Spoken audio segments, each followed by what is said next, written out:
Hey, it's Bryan here. Thank you so much for tuning in to the Go Be More podcast. For those of you who've never heard of Go Be More Apparel, I just want to take a moment to tell you what we're about. We believe we all have a responsibility to chase our dreams, and we want to give you the motivation, the mindset, and the permission to do it. We want our apparel to be a constant reminder of your commitment to achieving your goals. We want the words Go Be More to remind you of your dreams and your next steps every time you see them. As for this podcast, every Tuesday I speak with Jon Rankin, world-class miler, kidney disease survivor, and founder of Go Be More, about topics that will help to unlock your potential and get you moving forward. Every Friday, we interview a special guest to learn more about their Go Be More journey. In this episode, we discuss multiplier skills. Multiplier skills are special in that they boost our ability to leverage our existing skills. The more multiplier skills we develop, the more opportunities we create for ourselves. Along the way, we discuss the mindsets that help us to make the most of tough circumstances and share some childhood stories of life on the basketball court and how they shaped our approach to problem solving today. All right, on to the episode.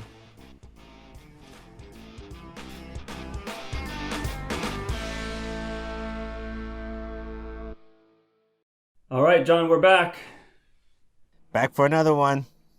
Everything going all right with you? I'm living a dream, man. I'm living a dream. Nah, things are good. I'm happy. I said it already before, man. I am loving the opportunity that we have in front of us to connect with great people, to continue to connect and learn from one another. It's been fun, man, so far. And this is so much cooler than I thought it was going to be. I mean, I knew it was going to be cool, but I love what we're doing, man. This is just too cool. I'm having a good time too, really. I just launched some interviews and we got that going last Friday. So this is great. We are getting the chance to talk to people who we know and love, but they have amazing stories. It's really inspiring. And the idea of being able to not only have those conversations with people, but actually share them with everyone else. I'm really excited about it. And I hope everybody likes it as much as I'm enjoying doing it. And I hope they get as much as I'm getting out of it. Yeah, me too, for sure. I mean, we definitely are thinking about everybody that's tuning in and checking us out, you know, learning about us and our goals and dreams and what we're learning in terms of how to pursue those things and what we're trying to share with everybody so that they could join us on that journey of chasing their dreams too. But yeah, it's one of those things, man. We're really trying to give back as much as we can what we're learning from our own experiences, and it's a very humbling thing. I think we're tapping into stuff in others and also in ourselves, aren't we? When we're asking these questions or listening to these stories, it's never quite what I anticipate when we go into, you know, now we've done I think a couple of interviews and after, you know, listening to them and actually being in it and then listening back to them, I'm quite amazed at how beautiful these stories are and how vulnerable our guests have been with us and our audience. And I'm just, you know, again, like you said, I'm also very, very hopeful that it's having the impact on our listeners as it is on us, because boy, it sure does feel good to be doing what we're doing. And I feel like I'm growing every single recording, every single interview, and I'm so excited about what we have coming up for everybody. So I feel like it's only going to get better. Yeah, I agree. So today's one of our Tuesday podcasts, which means it's just you and me, and we're deep diving on topics that we feel are related to the philosophy of Go Be More. And right on, yeah. Last week in our Tuesday episode, we talked about the Newman design squiggle and how that's sort of a metaphor for our lives, the journey that we're all on. And at the end, I introduced the topic of what I call your skills network. I love the idea of the network as a sort of a metaphor for understanding our skills, because a network is a very resilient object. The bigger it grows, the stronger it gets. And each node that you add to a network makes the network stronger, which is in the same way, every skill that we add into our skill set, into our collection of skills as individuals, it makes us stronger. It makes us more resilient. It makes us more able to handle challenges that come our way or opportunities that come our way. The trick is, in my mind, to develop the strongest most unique network for yourself, right? Not everybody's going to develop the same skill sets and the same abilities, because we shouldn't. We should be focusing on the skill sets that and the combinations of skills that are going to apply to what we want to do and who we want to be, but doing it in a strategic way that enables us to create more opportunities for ourselves and overcome more of the obstacles that come our way. You know what's interesting to me is that as you've talked about this with me, I'm realizing that I haven't really thought that much about my skills.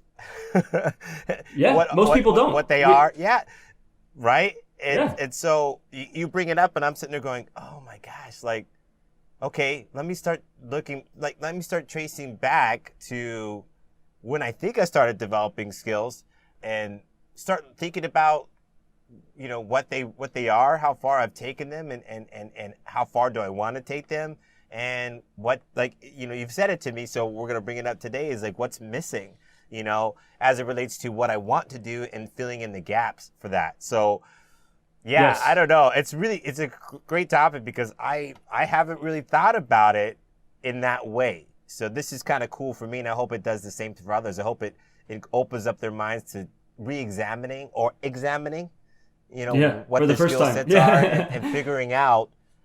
Yeah, it's the first time, right? So you're not re-examining, but maybe if you double down, you know, and really try to understand what skills you do have that have served you well and that are serving, you know, goals or dreams that you have, and what skills might be missing that you do know you need if you're clear on your dreams to get to that place and everything. So it's weird. I love that you've brought it up, because even I haven't really done that homework. This is a thing, and I think I asked you to sort of do this with me a little bit on this podcast, is I don't know the right term for it. I think I've heard it called a skills inventory, or sort of a skills analysis, or something, where you self-analyze yourself and think about your skills and what you need and relative to what you want to achieve and what your goals are and your ambitions, right? Right. But the reality is, let's do that a little bit. I think the real thing for me is this idea that once you start thinking of your skills as not just being like, oh, I'm good at writing, or oh, I'm good at public speaking, or I'm good at problem solving, whatever the skills that you want to talk about. Those are all my skills. Exactly. Right? Well, what about the skills like I'm good at, you know, cross stitching, or I'm good at cooking dinner, I'm, you know, at creating new recipes. Skills can be anything. Yeah. I mean, in fact, and this is one of the things that I really I try to impress on my students when I talk with them, and I've always had this framework. I try to tell the students, like, maybe you grew up in a rural area out in the middle of nowhere, and you spent your free time walking around through the forests and exploring and doing whatever you did. You know, you have knowledge from that experience that is unique, that somebody who grew up in the city doesn't have, and vice versa, right? The person in the city grew up sort of doing whatever they did in the city, and they're going to just have it. They're going to view the world and have this sort of knowledge of the way things work that's a little bit different, and you can identify those things. Like, it might not have any impact on anything you're doing, but it might. You never know, right? Like, our experiences growing up are part of our skill set that we have, and the idea that we can combine our experiences and, you know, maybe the other resources we have. You know, some of us grow up with money, some of us grow up with parents who have specific expertise and they teach us something that like, you know, if you grow up with a dad who's a scientist or a mom who's a scientist and they're teaching you about how they do their work, that's an amazing skill. You're not choosing it. They're teaching it to you.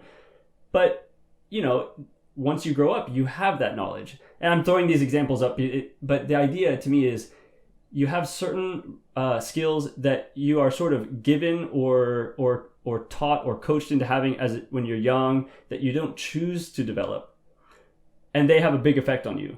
But ultimately, we all have a lot of ability to choose what skills we develop and what we want to focus on based off of where we want to go with our lives. And that's really what I want to talk about with you today a little bit, is this idea of how to do that strategically. Yeah, and that's the key part of it, is being able to do it strategically, because as you're saying what you're saying, my mind's going all over the place. I'm thinking about my dad, you know, teaching my brother and I how to play basketball. And we spent the first 10 years of my life, from like the age of 5 to 14 or 15 years old, I was just a basketball player, like no other sport. And I'm just thinking like, when kids are being raised, right? And this is just one aspect of it. You are developing a certain set of skills, but you're unbeknownst to you. I mean, it's just so weird to think about it now and go, well, wait a minute. What skills have I been developing that I'm even unaware of? You know? So I think that's really unique aspect of it is strategically developing skills, but also being able to step back and go, okay, what have I been learning based on what I'm doing right now or what I'm working on? What skills am I learning purposefully? And then what skills have I been developing inadvertently because of my current circumstances? Because some stuff you're choosing to do and some things you just kind of have to do or you fall into it. But either way, whatever you're doing, there are skills that you are developing, some that you may be like, oh yeah, I really want to develop that, and some maybe not so much. But if you're developing, you might as well say, hey, you might as well be aware of it. This is what I've done with myself in jobs that I kind of didn't really like. But I'm like, well, every minute that I'm here, I am going to turn this thing into an invaluable skill that I apply somewhere else in my life. It was weird. That's probably I only started doing that over the last couple of years because I was like so frustrated with the job and the time I was spending doing something that I was not passionate about. But I was like, well, the only way I'm going to feel good about being here and be able to show up every day and give my best is if I tell myself that I'm actually being paid to learn a new skill. That's what I told myself, to actually be okay with the situation. It's great to have you say what you're saying because it helps me to actually identify when I have actually been clear on situations that were circumstantial, but that I said I was intentional on getting the most out of those circumstantial things so that I could apply the skills that I was developing. Yep. Even though I didn't want to.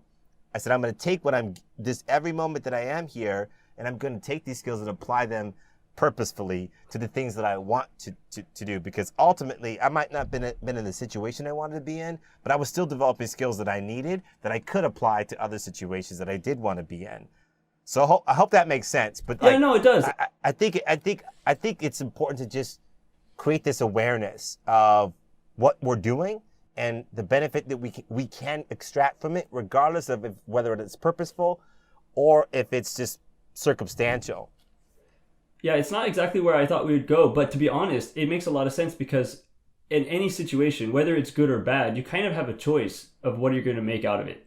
And one easy way to try to make something positive out of a bad situation is to say to yourself, take a step back and say, look, this situation, the results might end up being terrible, but I can probably take something out from this and make it to serve me in the future. And whether that's a new skill, or whether that's a lesson learned or whatever it is. And a lot of the time, things don't go that well. And that's the best you're going to get out of it. Like it's Yeah, I had this funny saying that I developed in college. I had a couple things that I would repeat to myself that I kind of made up to make myself feel better, that I think ultimately enhanced my performance drastically. And one of the things that I would always say, because I used to get really frustrated with all those stress fractures and stress reactions that I was having in my lower legs, my shins and my feet as a collegiate runner at UCLA. So I was like, man, like mentally I got really kind of like, oh shoot, I don't know if I'm going to perform well or not. So I would be hesitant a lot of times or doubtful. So I started telling myself certain things to just kind of like psych myself out of being negative. Yeah, like what? Very optimistic. And so one of my favorite sayings that I've always referenced to a lot of people that are struggling with things is in terms of situations, I say you have to think of every situation as the perfect situation.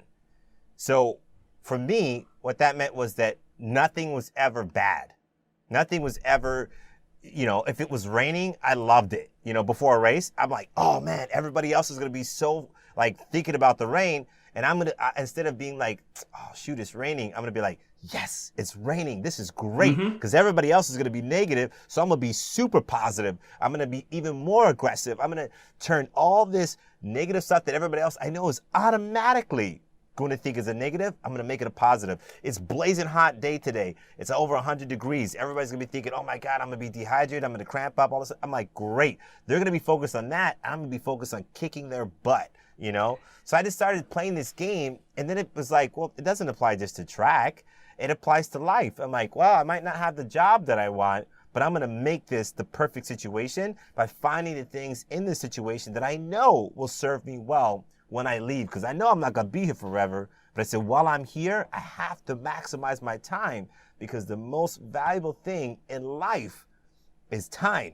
You're never going to get it back. So if you're going to be stuck somewhere doing something, you might as well get the most out of it. And that's why every situation is the perfect situation. It's funny hearing the background of that, because you've said that to me before. I mean, everybody knows not all of our conversations are on the podcast. You know, we work together and we talk all the time on other things. And you've said that to me many times, like, nope, this is the perfect situation. And yeah. So I never knew the background of how that came about. So yeah. That is very much one of your sort of, what do you call it? I don't know, a motto, or maybe even a sort of a mental model for how you view the world. The situation is what it is, and it's exactly what it's supposed to be. Yeah. It's. I think it's important to be able to accept things as they are before you could truly improve them. Yeah. You know, and so I feel like that was one of the things that I was able to say to myself and see in the situation. And it wasn't just a saying, it's actually true. I mean, because things are what they are. And so if you spend more time wishing things weren't what they were, you're probably going to spend less time working through that thing. You're just going to be spending time dwelling and being a victim and not really empowering yourself. And I felt like that statement, every situation is the perfect situation, was very empowering. It made me feel like the circumstances weren't going to dictate my effort. The circumstances weren't going to dictate the results. Right. I was. And so I just made the situation perfect. And I said, now that that's done, let me get to work. Absolutely.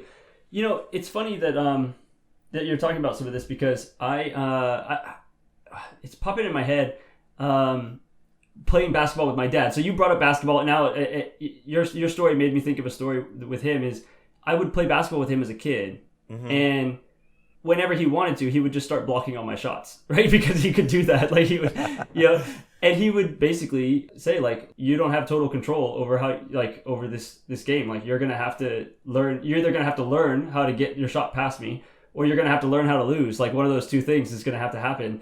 And I'd be all upset that he's blocking all my shots. And then it makes me think about making the most of the situation is what I'm coming from. Is sort of like one of the lessons I think I took out of playing lots of basketball was how to be a good sport about losing, because my dad didn't just let me win, right? Like, he would beat me, and then he would be a good sport about winning and make me be a good sport about losing. But, the other side of it, though, is he would say to me, like, look, other people are always going to be better than you. You're going to have to figure out how to navigate that. Like, there's a good chance you'll never be the best. You're going to have to figure this out. And so, like, little things, like, he would actually try to teach me how to beat him so that I could develop the skills to be better in general at playing basketball, right? Like, how to dribble better with my left hand, or how to shoot a hook shot that I could get over his reach or something like that, you know?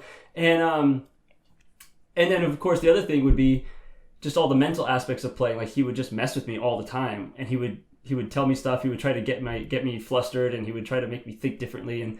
And all these things, they're not like, I'm sure they had a big effect on me in some way, right? They define sort of how I view competition. They define how I view developing skills. But I don't know why. Probably it's the two things. You brought up basketball in the beginning, and it got me thinking about it. And then you're thinking about every situation. You know, you just have to make the most of it. And that was a big theme of playing every time. It's like, yeah, sometimes you win, sometimes you lose. What you got to take the most out of it. Right. No, I think it's actually a great story, because it reminds me of the same thing. And it's easy to do it with sports, because you have to learn to adapt quite quickly. Especially in the moment. And it was definitely like that with my my dad. And he had his best friend, Keith, who he worked with, for many, many years. And Keith, we would go over to Keith's house and watch the Chicago Bulls and Michael Jordan. We'd sit on his floor. We'd play hoops in his backyard. And we'd go to the high school or the local elementary school and play basketball with either Keith or my dad. Sometimes Keith would just take my brother and I.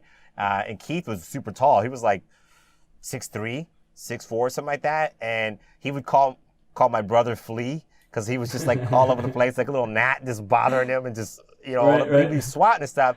And it's funny, my brother was actually a much better basketball player than me, I was pretty good, but my brother was really good, and he was just, man, he kind of just didn't care, like in terms of like he was more willing to just take risks and be creative and just let it fly and or let it flee, because he was the flea. But he would be playing against Keith like one-on-one. I mean, we were tiny. We were like 11, 12 years old. I mean, we're like 10, 11. I mean, we're tiny, you know? And Keith is 6'3", 6'4", and my brother would be playing against them, and he'd be like throwing up these little hook shots or these little things, and he's flicking it over his head, and Keith would be like, you little gnat, and it'd be swish, and it'd be going off the backboard, boom, go in, and he'd be like, oh, this is so annoying, you're you know, in a fun way. He's like, this is crazy, you're not supposed to be making those shots, you little flea, you know, and he'd be messing with us and totally just torturing us, but we had to get creative, and my brother was like, I remember watching him get super, super creative. So, I mean, he's developing this unique skill. So if we tie it back to what we're saying, the coolest thing ever is looking at these moments, right? And thinking, geez, okay, I'm learning how to be a good basketball player or creative and have to think on the moment and go get somebody who's obviously bigger and older and more experienced than me and learning how to beat them. So when I go against my own peers, obviously that is helping me to develop my skills so that I can play against people at a much higher level, even if they're the same age as me, because of who I'm playing against all the time. But the other thing too is the creativity, the willingness to let go and to create in the moment, right? Create your shot and do all these different things. And I think that why wouldn't that skill apply anywhere else in life? Is the question I would ask myself based on what we're talking about is, well, if you're developing a skill, and like I was kind of saying about being in a job that you hate, man, you can hate that job all day long, but until you have another option and until you get out of that job, while you're there, maximize it. You know, maximize the moment, because whatever you're doing, you may not fully develop that skill beyond a certain level, but like develop it. Every skill that you have is helpful, but you're going to touch on something even more important than just developing skills to develop skills. It's but developing certain types of skills that can then be considered a multiplier that can help enhance your ability to do other things, because that one thing is so multifaceted and multidimensional in terms of what it can be used for and how it can make you better in so many other areas of your life. But in general, I do believe it's important to maximize every situation. You know, our example is really easy to use, but any situation, is helpful when it comes to working on skills that can serve a greater purpose in your life if you allow that to be the case. One of the things that it's always hard to separate, what's your natural personality from what's something that was like you actually developed, like something that you nurtured, nature versus nurture, all that stuff. But I think in my case, I have a natural personality of being very sort of even keel, like not really highs and lows emotionally and stuff, but very, very sort of chill about a lot of stuff, whether things are going well or not. But one of the things, the exact opposite of me. Yeah, well, that's us in a nutshell, right? So I have never really put this connection together, but I'm thinking about the fact that one of I consider strengths as a skill is when I encounter a new situation or a new problem or something that is, is going to be difficult to achieve or overcome, I tend to just take a step back and look at it and accept it sort of for what it is and try to figure out what I can and can't do and make the best decision and move forward. Like I don't really get caught up in the unfairness of it or the deck stacked against me sort of thing, or it shouldn't be this way. I don't know that it ties back to like playing basketball with my dad, that there's a connection, right? Like when you're playing, there's nothing I can do to change the fact that my dad is 1.5 feet taller than me and can block any of my normal shots. So like you said, you have to figure out a way. Like it's either a problem, you either solve the problem or you don't solve the problem. That's it. That's all there is to it. And that's sort of like my mindset about a lot of problems is, okay, this is a problem. I didn't expect it. I didn't know about it. Or maybe it's worse than I expected. All right, take a step back. This is the situation as it is. Let's figure out as much as we can know about it. And then let's just make the best decision. And then it's like test, fail, until you succeed, right? Because that's the other thing about playing with my dad, It was like, okay, this shot doesn't work. Okay, this shot doesn't work. Okay, he didn't fall for that. Okay, he didn't fall for that. Eventually, you start to figure out what works. And I'll be honest, nothing worked for like years, right? Like it was just kind of like, there's only so much you can do in certain cases. But this isn't really about basketball, but it is about the fact that the way you grow up and the experiences you have, and they do form you in some way in terms of how you see the world and how you approach problems and how you handle them. And some of us got a lot of that guidance. Like I'm so fortunate that my parents, I think, instilled a lot of these things in me as a kid, right? Like I didn't have to go ask them or try to develop the skill on my own. They helped me to develop some of these mindsets and skills to be successful. Mm-hmm. But I think now that I'm older, I look back on it a little differently, and I say to myself, I look back and I see areas where I made a lot of good decisions about the way I approach things and the way I studied or the way I learned, and that really have benefited me. And I also see a lot of cases where I just stumbled along and picked up skills along the way, and those skills turned out to help me so much, and I never would have strategically said to myself, you know what, you should go learn that. I would never have predicted the opportunities that would be created from learning a new skill until I learned it and suddenly saw all the different doors that opened up because I had done it. Does that make sense? Yeah, I mean, I'm looking at you kind of funny because I'm sitting there going, gosh, I'm kind of jealous because I feel like a lot of the things that you are describing, you're only skimming the surface because there's so much more below the surface of what you're saying. And one of the things that I'm feeling from what you're saying is that there's all these different skills that you've developed that have allowed you to be successful because it's allowed you to navigate things better.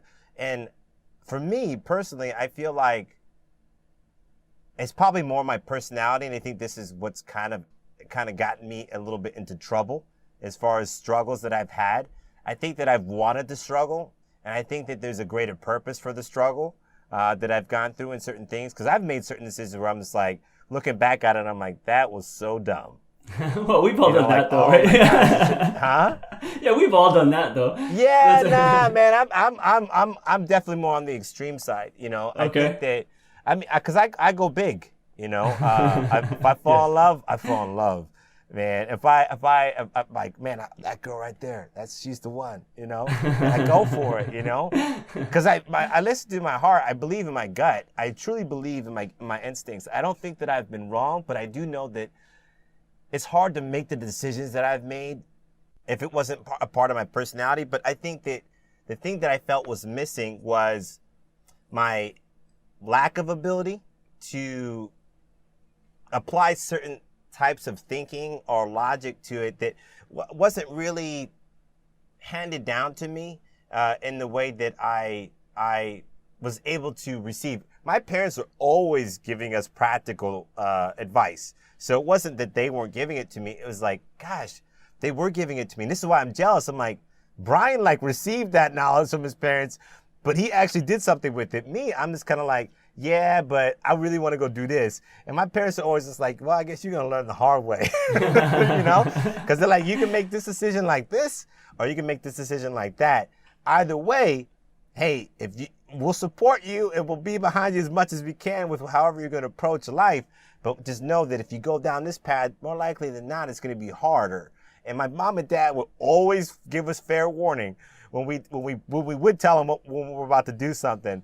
But my personality didn't allow for me to embrace certain things that were practical skills and wisdom that came from, knowledge and experience that they had, that would have set me up probably a little bit differently in terms of financially and otherwise. I feel like I'm kind of backing my way into being financially more successful, but I felt like I had to navigate things a little bit differently because of my personality, even though I was being given that information. So I guess the point in bringing that up is that I want everybody to think about who you are and realize that who you are is who you are.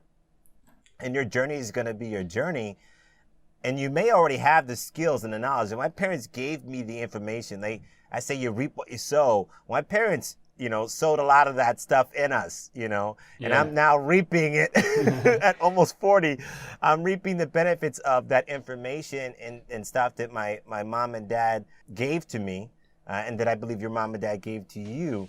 But I think you reap those things a little bit sooner in life, and it's carves out a specific path for you. I think, again, it's part of your personality as well.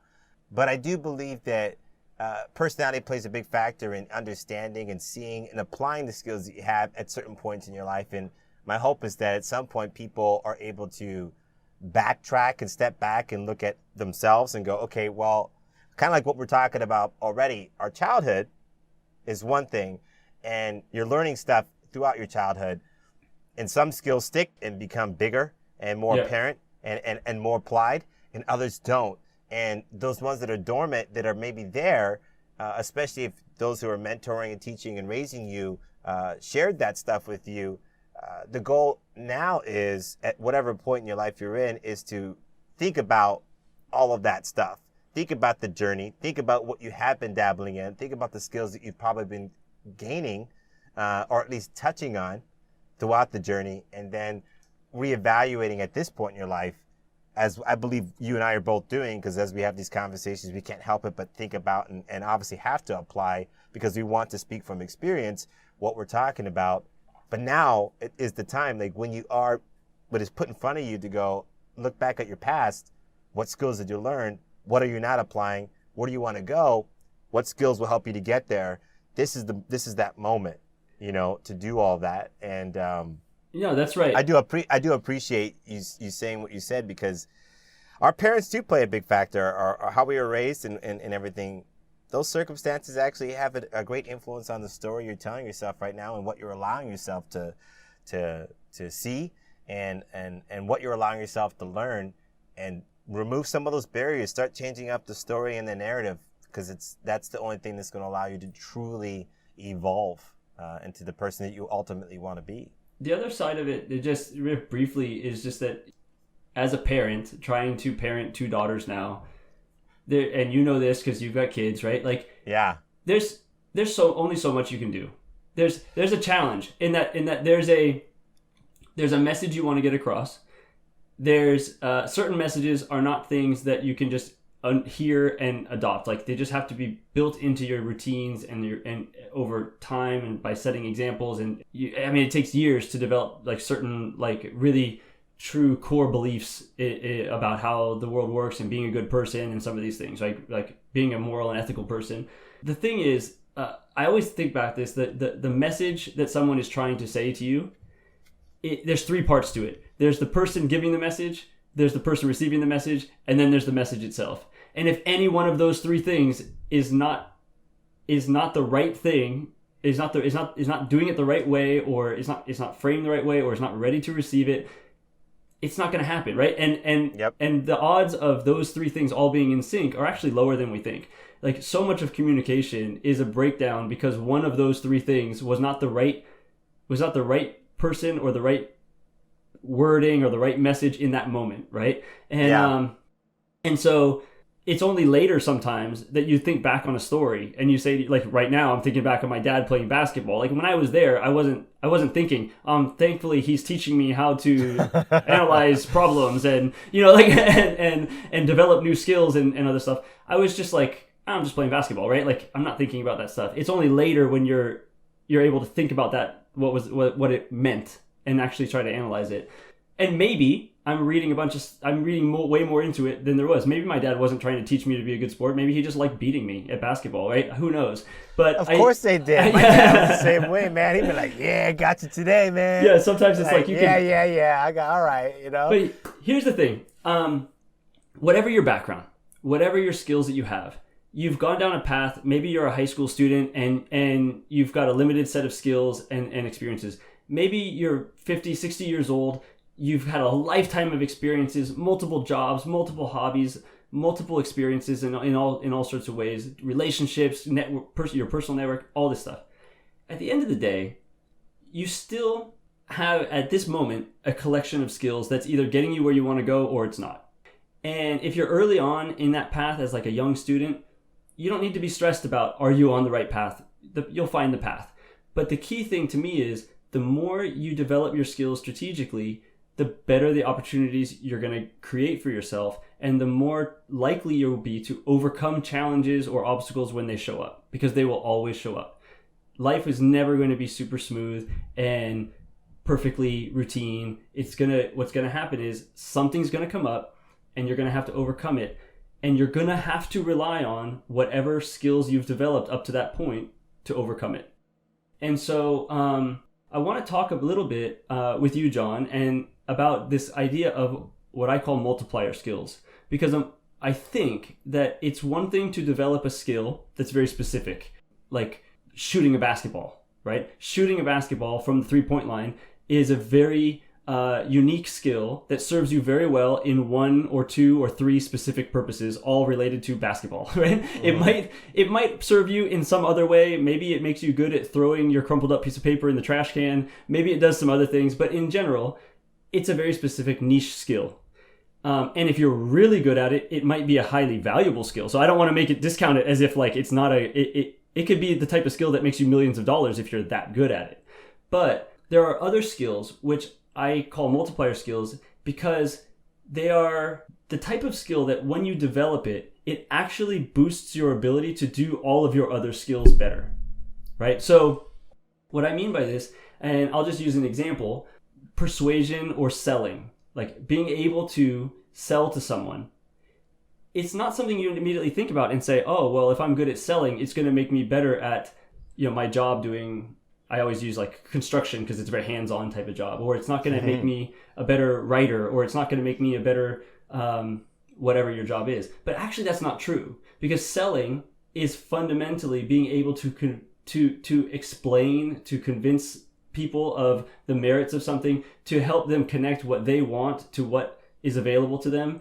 And you're much better at selling than me. You can probably talk more about it. But the idea to me is the ability to communicate to someone and to know how to sell as you get further on in your career, or as you pursue a new career.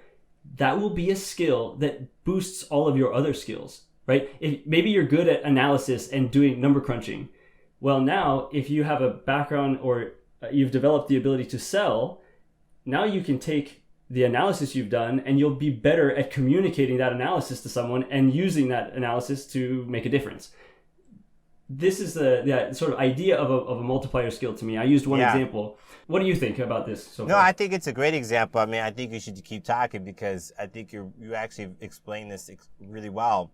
But we, off air we were talking about my background in sales. I actually spent 4 years in software. Well, 5 years in software sales for Big Purple Dot, which is a CRM software company for real estate and mortgage companies. And I was a sales executive for them for 4.5, 5 years. And man, one of the things that I wasn't really into sales at all. Like I had a couple small, short gigs, stints in sales at a few other types of businesses, but never in software, and definitely not in real estate and mortgage. I had no idea. I had no idea about those industries before I got that was offered that position. And the funniest thing is, looking back at that experience, the thing that is so awesome about today's topic of multiplier skills is that looking at sales, if I didn't have that job, it's different for everybody, but I believe the skill of selling is honestly maybe the most critical skill when it comes to starting a business of your own. If you cannot sell the product or service that you are developing a business around, you, the person who's actually wanted to develop that business, I don't think you're going to be very successful for very long, because in so much that goes into business is actually about selling. And there's really silly negative connotation. I call it silly now, but before I was one of the masses thinking, oh, salesperson, ew, like that person's going to try to trick me and try to just, all they care about is getting me to buy something from them, Yep. I'm not a salesperson, is what I've heard so many people say before, and I would even say the same thing too. And I remember my mentor at Big Purple Dot, one of my mentors, Ron, and Sarmiento, and he's so funny because he'd be like, everybody's a salesperson, they just don't know it, And if you can't see that you're a salesperson, he says you're missing out on the ability to truly be successful in business or in any other area of life. Teachers are salespeople. They're trying to sell every single student in that classroom on the concepts, on buying into educating themselves, on buying into doing the homework, on buying into preparing for the test and doing well on the test, on buying into the value of education. Teachers are salespeople, and the best teachers are the best salespeople. Why? Because they're really good at convincing you, the student, to actually buy into their class, buy into the methods, buy into the workload, and buy into the value of the subject. And so that's the same for every single thing in life, every single area of life. I don't care what you do, you are a salesperson. You're trying to sell and convince people of what you're doing and see the value in it. When you're working in a big company, I guarantee you, your ability to sell your skills, your abilities to the problems that exist within the company, to the managers who are making the decisions and deciding who's going to get it, your ability, in this case, maybe you're selling your talents and your skill set, or to sell your idea on what you want to do. Like, just because you have the best idea doesn't mean people are going to buy it unless you can sell it, right? And it is an essential skill. And in my case, it's one I want to continue developing. I feel like it's actually one of my weaker skills, and it's something that's a strategic goal for me to get better at. Yeah, but for sure. I want to go through. I want to run through some of these. I have a short list. It's definitely not exhaustive, but I want to throw some of these out here because I want to make sure that we say them, and then we'll talk about whichever ones we choose to talk about.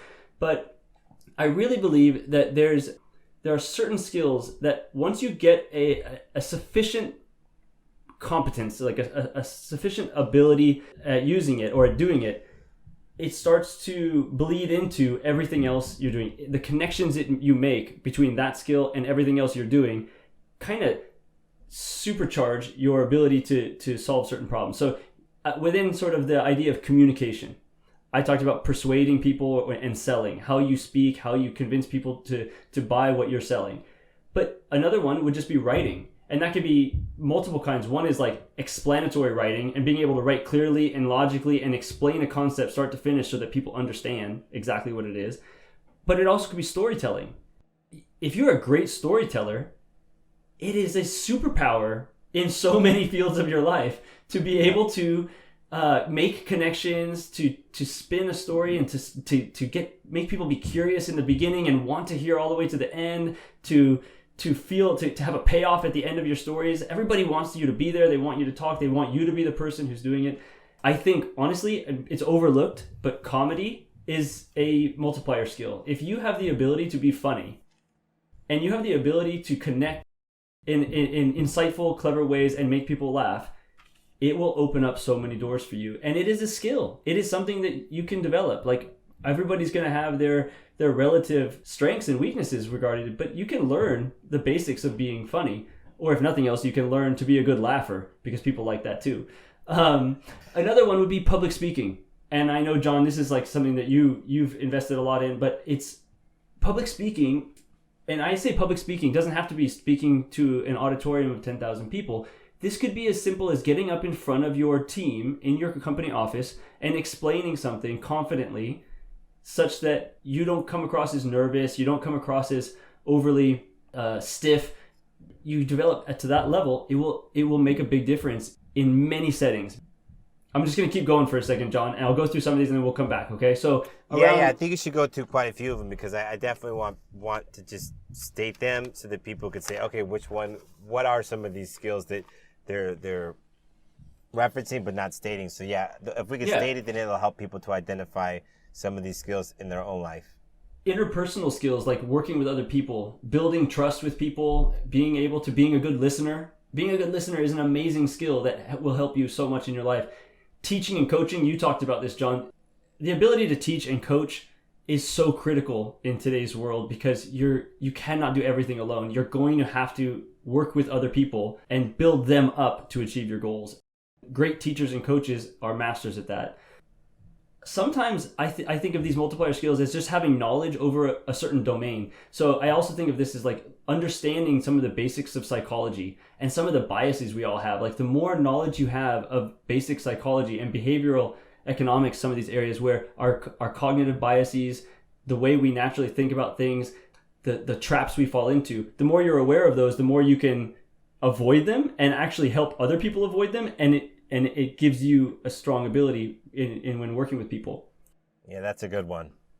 A couple others, just in terms of self-management, productivity skills, staying disciplined, making checklists, managing your time, all of these types of areas, building routines and habits. If you're really good at building routines and habits into your own life, you are going to be about 80% more productive than pretty much everybody you work with, because most people really struggle at it. Project management, understanding how to manage a project and how to balance the people versus the deliverables versus the timelines, all of that skill. The more you work on project management, the more you realize that project management skills apply to every aspect of your life. Whether you're raising your family, you're coaching a sports team, you're working on a project, there's a community thing. Project management skills get used everywhere. And the more you're comfortable with it, the better you're going to do. And putting yourself in positions to take risks and to understand what really is risky versus not risky. I think risk management is a really, really powerful skill. A lot of people don't really understand risk. I always think, like, if I'm going to go into a new situation with someone, one of the people I want on my team is a poker player, because a poker player is going to have a really strong concept of the idea of how risky things are and thinking in terms of risk. And I'm not even a poker player. That's why I need them on my team, right? So it's sort of a couple more, and then we'll continue. Technical skills. Coding, writing code. Today's world is so digital, and the ability to write code, or at a minimum to understand how code works and how what somebody writes on code influences what we do. If you're not a technical person, you're going to have to work with technical people. So having some basic understanding of this is really critical. And then related to that, I think, is design and user experience. So much frustration in the world is caused by poor design and bad user experience. And if you have a skill set where you can think like a designer or think like somebody who understand the basics of good user experience, you will walk into any situation and make that situation better, because you're going to point out immediately the biggest problems with the situation, right? And then I'll just close this by saying, I think if you're really good at math opens up tons of doors. Science, some of the sciences, economics, the basic principles of most fields. Also, you can take those principles and apply them throughout your life in numerous ways, right? So if you've got a really strong background in economics, all those economics concepts are going to be things that you will draw from in every aspect of your life, because they're sort of universal in terms of being able to affect everything else. And I'm sure I left a bunch more. One of the ones that comes to mind just now, again, personal finance. Understanding your personal finance, being able to make a little system around how you manage your finances. The earlier you learn how to do that, the better, right? And It will affect everything as you go forward. So I've been talking a long time, John. I want to stop for a second, but I'm listing these partly because if you're thinking about where you want to go with your life, and let's say the path that you're on you don't feel like it's the right path. This is what we talked about last episode. Maybe you want to change your path. Or maybe you're sort of in that beginning stages where you're in the experimentation phase and you're trying to figure out what you feel is the right path for you. Mm-hmm. These types of skills that I've been listing are the types of things that you can start building, and that will not only open up some new doors because the skill itself is important, but it will open up doors for you and opportunities because it will make your other skills that much more valuable. Yeah. Mic drop. Mic drop. Podcast is over. No, I mean, I think that it's really cool, like all those different skills that you're listing, because, man, you're going through the checklist and I'm going, man, I want to work on that one. Oh, I could use that one. And so that's the value of the conversation, is just creating this awareness. It's like you can't fix anything if you're not even aware of it, and so we just want to point it out, like, man, you guys got all these great skills and you have all these things that you want to do, but maybe you're not thinking about it in the right context in order to be more motivated to actually initiate the effort to work on those things. And so for me, I'm listening to you list out those things. I mean, I kind of get a little bit stuck because I'm like, I don't know what to say right now, because I'm still trying to go through that list and go, man, what do I want to work on? I want to work on my skills in psychology, because I feel like as a public speaker, having a better understanding of what people are thinking from a psychological standpoint is critical. Even though I'm somewhat aware, it's like developing those skills, developing a greater awareness is only going to enhance my current ability to like tap into people's feelings, tap into how they feel, tap into what they're thinking, tap into the experiences, but understanding it from as multifaceted as possible only enhances my ability to do that one thing and focus on that one thing that I'm doing, which is delivering a really, really powerful 30 to 60 minute speech, and I think that's such an exciting thing to think about. And so that's my hope, is that people will listen to the list, or review the list and go rewind it and play it back again. Listen to that list and reflect on what skills you have that you could work on, and also the skills that you know you need to work on even more to either enhance the skills that you have or to put yourself in a better position to have multiple skills, not just the ones you have, but additional skills that it enhances your overall ability to do or complete, specific goals and tasks that you have for yourself related to your dreams. So it's exciting. I think it's just great to be aware. Let me jump in. That's the first step. Let me jump in, John, and say that if you're early on and you don't know what you want to do, one of these skills, probably, as I was saying them, it probably struck you as more interesting, more up your alley. You can develop that skill, or take one or two of them. Maybe you're already really good at design. And you're thinking like, I wish I was a better speaker. Okay, you can go strategically work on public speaking, and you can do it up till a point where you get to a level where you're good at public speaking. You don't have to be a great public speaker. The point of these is that if you can have a good level in multiple skills here, combined, they become like super skills, right? Your skills network becomes really strong and resilient.